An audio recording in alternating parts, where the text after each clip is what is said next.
Hey Clashes, the combination of Super Yetis with Electro Titans is right now the by far #1 strategy in the entire game and makes things like Root Riders look weak, which is new because Root Riders was the top for such a long time. So it's new. It needs some time to get used to that we have a new king in the town. Which means I will show you the easiest way on how to beat pretty much all of those different bases out there and why I think that this combination is just so much better than Root Riders. Let's dive into some attacks. And before we're starting with the live legend attacks, I really want to show you how to approach Invis Tower bases because I really rarely get them in legends and so many of you seem to struggle versus those type of bases. So the first thing which I have changed compared to the first original Root Rider strategy is to bring one more invisibility spell, which means we have now a count of 5 invis spells with 2 skeleton spells, which means, in theory, we could make every single Invis tower on the defending base useless. The only thing what we have to do for that is just activate them with our spells. And that's exactly what you have to do to just collect easy and free 3 stars. First things first, just funnel like you would normally do with the Roy Champion charge. Right after, you can just wall break or get into the base with anything. You can use the Yak as well if the funnel is great enough. And just send everything in after you have activated that Invis tower. For that, you have to use the skeleton spell and then the Invis spell right after. That is the important order. Skeleton spell, and as it's dropping, you're already deploying the Invis spell. With that, you can just really easily activate the Invis tower and make it useless. It pretty much seems like there's no spell tower whatsoever. We're just using the Archqueen with the Siege Barracks for funneling as usual. Nothing new here. And then for the back end, if there's actually 2 Invis towers, you can just ignore it. Or if you're lucky, like I'm over here with the Spiky Ball activated, but it doesn't really matter. Take a look at how many troops, how many spells, how much everything we have left alive. If there would be 10 more Invis tower, we would not really care whatsoever. Invis towers are one of the easiest towers to attack right now with using just this simple trick of activating it early with the skeleton spell and with an Invis spell on your own. If you have one of those towers with the crazy stacked core with the Rage and Invis tower, do it the exact same, which means if you have finished the Royal Champion charge, if you have recalled the Royal Champion, before you're deploying any of your troops, just make sure that you're activating the core Invis tower and then play the attack like you don't face any Invis tower whatsoever. With this attack, as I said, we have every single of your main army troops alive. We have a Rage, we have a Freeze, we have an Invis left. And to be honest, we would have had the Royal Champion ability left as well, but I just want to speed things up a little bit. So you can tell, Invis towers are just really not good right now in this current meta, and you can easily overpower them. But let's dive into some actual attacks and figure out as well why I am saying that this combination is even stronger than Root Riders. Why am I saying this? And I think the easiest one how to summarize things is Root Riders are easier but weaker than Titans and Super Yetis, while they are more challenging because you need to funnel a little bit better. The reason though why I think that Super Yetis and as well the Titans are just better is because they're staying close to your troops. They can actually defend themselves, which is something Root Riders cannot do. And as well, Root Riders are getting controlled by the defensive pathing, which means there is counterplay. With, well, Super Yetis, there is not really, because what are you supposed to do if you play somewhere no buildings?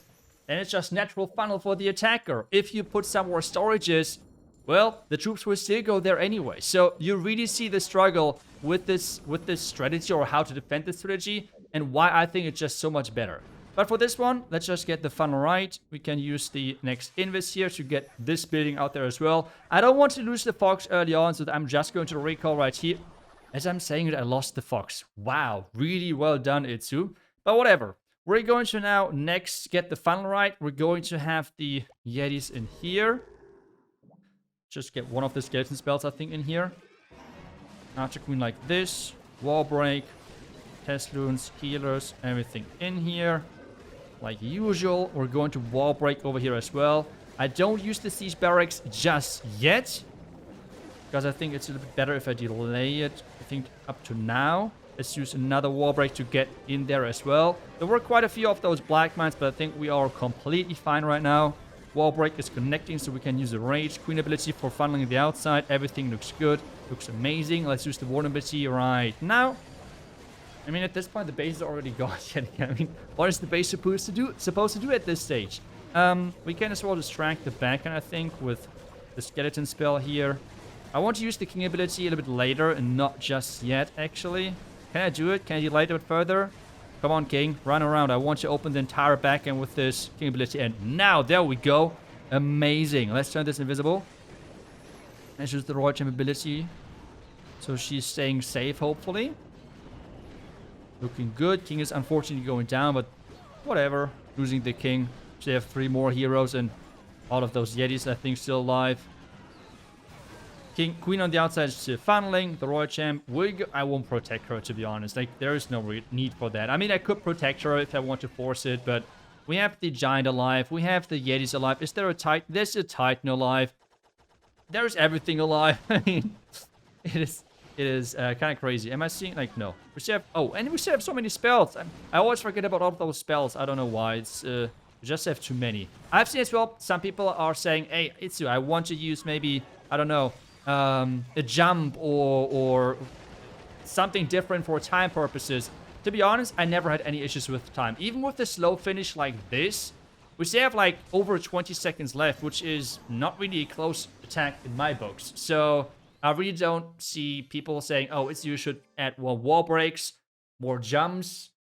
I don't know, like switch the siege so you can like fling in those super wall breakers. I don't really have the issue of a time problem whatsoever. So why should I limit the power? Because this combination is literally power. We have overall, 6 tanks or 7 tanks with the king in the core. We have strong funneling with the queen and the siege barracks. We have everything set to ultra pretty much on the power scale.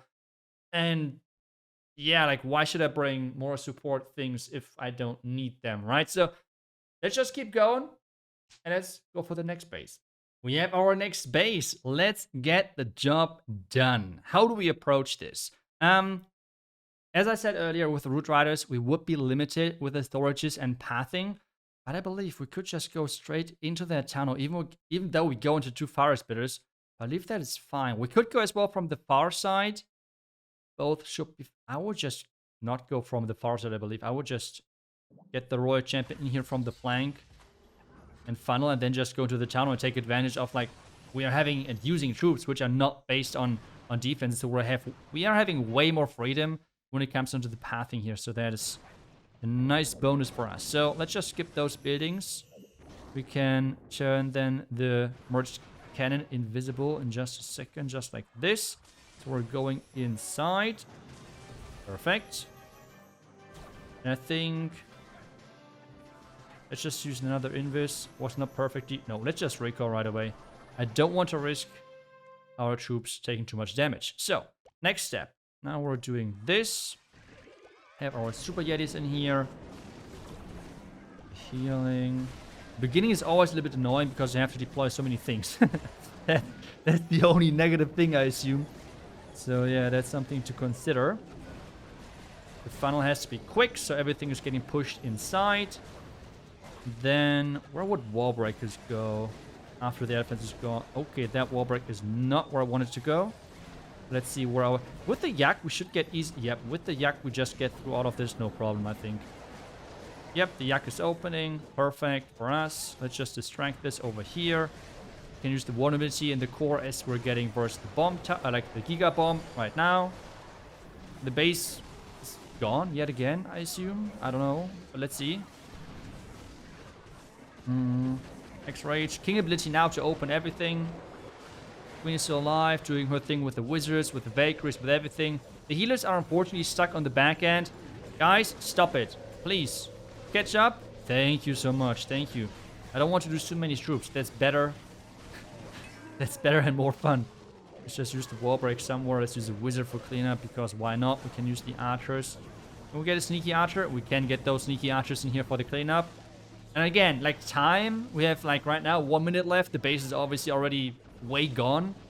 But yeah, I don't know where the time issue thing is coming from. Like if you don't spend too much time between the different stages, the different phases, I feel like maybe let me know in the comments. Like I would be super happy if I could help people who are having time issues. if you let me know what works differently for you. Do you need more time for the Royal Champion charge? Does it take you like longer to, I don't even know, like what could take longer in this attack? The funnel? Not really. I don't even know. Like, let me know what exactly the issue is, and I can see if I can maybe give you some tips or tricks how you could improve that. But for me, it is just the perfect strategy. It just feels unfair, and we should continue and have some more fun.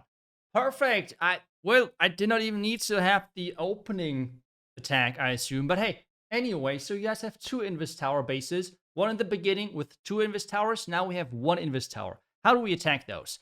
I always like to go into one of the fire spitters. I don't like to go in between. That is a little bit, I don't know, can be sometimes a bit tricky. So instead I would just go with a funneling. I'm just thinking right now, where should I go into? Which means bottom or left side. I think I will go bottom side. The reason is, I think the funnel here is a bit more tricky for the queen to accomplish, and this is why I go with the Royal Champion, because for her, she's Invis, she doesn't really care whatsoever, so she will always get the funnel done. So yeah, that's the main point here. Next Invis. I want to get the multi-arch tower, that's my main priority right now. And if we get that, everything else is like a bonus. And I don't want to have the Royal Champion charge going on for too long, because this would just mean that it costs me hit points on my Fox or on the Royal Champion itself. They're going down, we're just recalling right away. Next thing now, wall break in here, wall break in here. And I think we can get started with the Titans and everything. Like this. This, healers obviously. The Titans for the defending... switches. And now we're getting the next wall break in right here for the outside funneling. Let's use the Queen ability early so she funnels even quicker. And then we can use the King ability in just a second to really get things through the compartments, just like this. Oh, I forgot to use the... Oh, I'm about to say... Oh, yeah. What am I doing? I forgot the Warden as well. What am I doing? Let's see if it even matters. That would be even funnier if this still works. But yeah, you're supposed to activate the core, okay? You're supposed to activate the core. Oops. Oh my goodness. What am I doing? Well, let's use that Warden ability right now. I think it should be still fine, which is really funny to actually think about it. But sad as well in some way. Like, it's funny, sad, and everything at the same time. I don't even know how to react to this. What? What am I doing? I mean, what is this? Let's just use the freeze here. The Valkyries are there as well. The Archqueen is still alive. We can just turn invisible so she stays alive. The bottom... Why does this work? I did not pay attention whatsoever. This is... What am I supposed to say? Like, if you are struggling versus Invis Towers, maybe you're not finding the attack button either. It's like... It's... What are you... I don't know. It's like...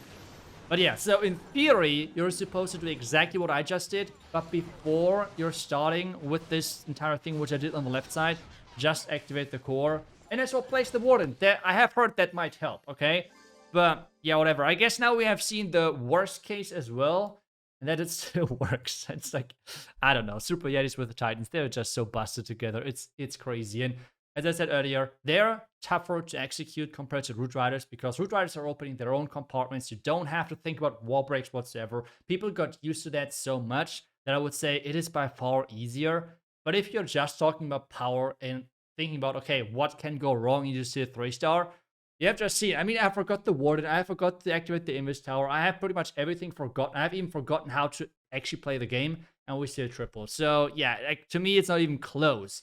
This is so much stronger than Root Riders, and as soon as you're getting back to the habit of actually using wall breaks and thinking about funneling, it is so much easier as well to some degree. So give it a try. Army link is always down below in the description, and I hope I see you guys back tomorrow with the next video. Until then, see ya, and bye-bye.